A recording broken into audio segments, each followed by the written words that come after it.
Magandang araw po. Magandang hapon dyan sa Pilipinas. At ito yung lingkod, si Freddy. At sa YouTube at Pilipino sa America Vlog YouTube. If you haven't subscribed to my channel, please press the red button below so that you can be subscribed to my channel. And also give me a big likes and make some comment. Lalo na ho again, ang issue ko ay tungkol kay Latest Maharlika Vlog, KOJC o Kingdom of Jesus Christ, Sundalo, Police at Taong Bayan. Tapos may slash, goodbye Kuting Ahas. Okay, itong sinasabing goodbye Kuting Ahas, alam niya na kung ano ibig sabihin ni Maharlika nito, no? Bakit goodbye? Ewan ko kung ano ibig niya sabihin sa goodbye. Ngayon, dito ako ang aking komentaryo tungkol dito sa Kingdom of Jesus Christ. Na involved dito ay si Pastor Apollo C. Cubiloy. Ito po ay isang komentaryo na magpapaliwanag o maaaring makatulong o paano nangyayari ngayon sa kasong ito ng KOJC. Ito po ay mayroong kaso ngayon, nakapending ngayon dito sa Amerika at meron na siyang warrant of arrest. Ngayon, sa Pilipinas ay ganoon din. Inamo ng mga abogado ni Kingdom of JC o Kingdom of Jesus Christ na sa korte lang daw a-appear si Pastor Apollo C. Cubiloy na hindi tinanggap ng Senate Committee na pinangungunahan ni Senate Minority Leader, sino ba yung babae na senador dyan? Na mag-appear sa court. Mag-appear sa, hindi sa court kundi sa Senate hearing in aid of legislation. Kasi sila ay binigyan ng kapangyarihan ng batas upang gumawa ng mga ganitong interview, we call it investigation to the aid of legislation. At ito ay nabantayan ng Department of Justice, ng Philippine Department of Justice, na nakita nila ang area decision ng Davao City Prosecutor Office, sa prosecutor pa lang, dismiss na yung charges against Cubiloy and 5 others. Ngayon, pakinggan muna natin to si Maharlika. Ay, kita nyo kasi yung mukha ng bayaran at hindi. Bakit?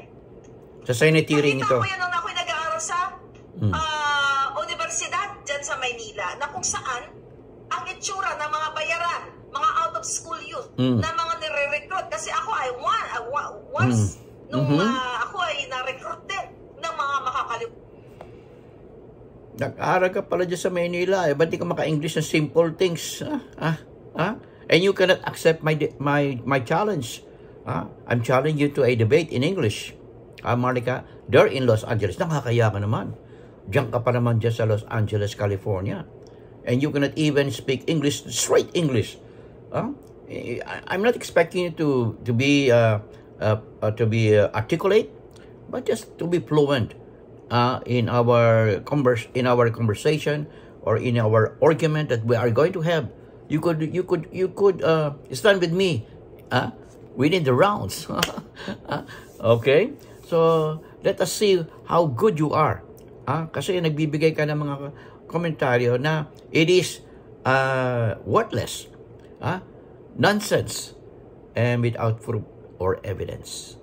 Yan ang importante. Okay? Tuloy natin. Grupo, nung ako ay nasa universidad, di ba, sa University Bell, nakwento ko na yan sa inyo. Na, madalas ako dyan. Nag-enjoy lang ako. Ang ano nun, si Ramos, di ba? Ang sigaw na si namin. President Ramos. Ano ba yung sigaw namin nun? Na tinuro sa amin. Nasa Bacolod na ako nun. Fidel Ramos, tuta ng kano. Ganun pa rin yung sigaw nila. At General, sabi, General Ramos, tuta ng kano, tuta ng kano. So yung mga sinisigaw namin, paikot-ikot kami doon, pagulong-gulong kami doon Member din ako dyan. Sa Miranda. At saan kami dalhin, di ba? Pero nung gusto ko na namin kumala. Nung ako'y nag-aaral dyan sa University Belt, sa National University, at nag-upisa ako sa UST, na-kick out ako dyan sa UST, Lumipat ako sa National University. I am a member of Kabataang Makabayan during those time. At kami ay katulad ng ginagawa ni Maharlika. Gumagawa kami ng istorya. Ito ay China propaganda during those time too. China propaganda. Kaya ang aming, yung Kabataang Makabayan, ang flag namin, communism. Communism. Ngayon, nung ako ay napunta rito sa Amerika, nagbago ang aking paningin. Nagbago ang aking pananindigan. Kasi nakita ko ang demokrasya ang maganda kaysa sa komunismo. Yan ang pagkakaiba ng communism and democracy. Okay? You can go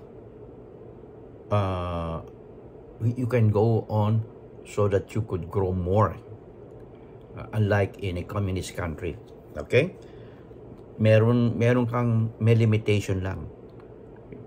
Para kasi nasakal. Hindi ka makalaya. Ganon. Ngayon, ganyan din ang paninindi. Itong ginagawa ni Maharlika, nagbibigay siya ng mga balita na walang basihan. Ngayon, nakita ko, sabi niya, maasa na siya sa Google. Hindi na sa chismis. Kaya lang, pinasasama niya. Yan ang ano niya. Yan ang kanyang sinasabi sa kanyang blog. Walang, parang one-sided lang siya. Okay, tuloy natin. Kami magkaibigan, ayaw kami pakalasin. Para kami, hindi kulto eh. Di ba? Sindikato, ayaw nila kami pakalasin. Ayan.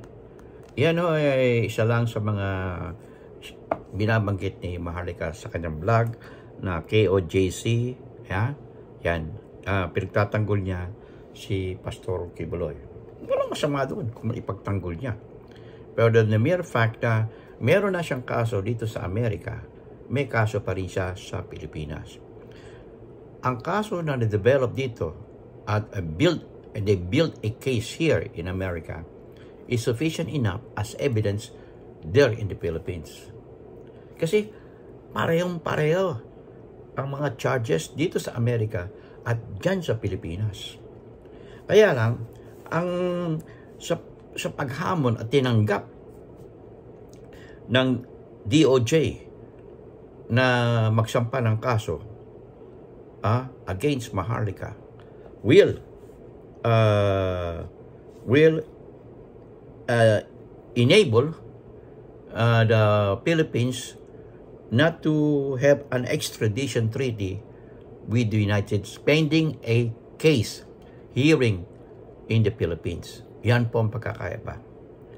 Kasi pag nagsampa ng kaso dyan sa Pilipinas ay hindi po gagana yung extradition treaty. Siyempre, ang ipa-priority nila ay yung dito, dyan sa Pilipinas kesa dito. Ngayon, nakamatsyag ang Amerika tungkol sa kaso ni Kibuloy dyan sa Pilipinas. Hindi manghihimasok pero nakamatsyag lang sila. Ganun lang. Hindi nila pagpipilitan. Kasi inihearing na at dinidinig na yung mga complainant dyan sa Pilipinas. Yan o ang tunay na dahilan. Okay? At ang meron nung nagreklamo kasi na yan ay ang mabibigat ang kaso. Ngayon, hindi ko na po sasabihin kung anong kaso. Kasi sa bagay, nandiyan na, no? Publicly. It's up to the Department of Justice, no, to settle all the dispute. Kasi ito ay dinismiss sa prosecution pa lang. Diyan sa Davao, dinismiss na. At ito ay nangyari noong 2020. Sino ba ang presidente noong 2020? Hindi ba si past President Rodrigo Roa Duterte? At sino ba si Kibuloy kay Duterte? Body-body yan. Body-body yan. Hindi naman sinasabi ni Maharlika sa kanyang blog. So, kaya binibreak ko lang kayo kung ano ang latest development dito sa nag-file ng contempt ni Senate Minority Leader diyan sa Committee on Children's Welfare. Di ba? Kaya ito ho ang katunayan na ang Department of Justice ay nagsampa o nire-review na ang cases ni Pastor Kibuloy. At once na-file ito sa korte, ay ang extradition treaty ay hindi muna gagana. Okay? Kasi mayroon na siyang nakaipit na kaso dyan sa Pilipinas. Kasi ang kaso sa Pilipinas, priority. Kaya lang, yung dapat, pag nag-file ng kaso dyan sa Pilipinas, ipoprosen din nila ang mga asset ni Kubiloy dyan sa Pilipinas. Katulad dito sa Amerika, ang kanyang asset ay lahat ay frozen. Okay? So, again, I hope that I will see you in my next vlog. In God we trust. Never hold your peace. Till next time.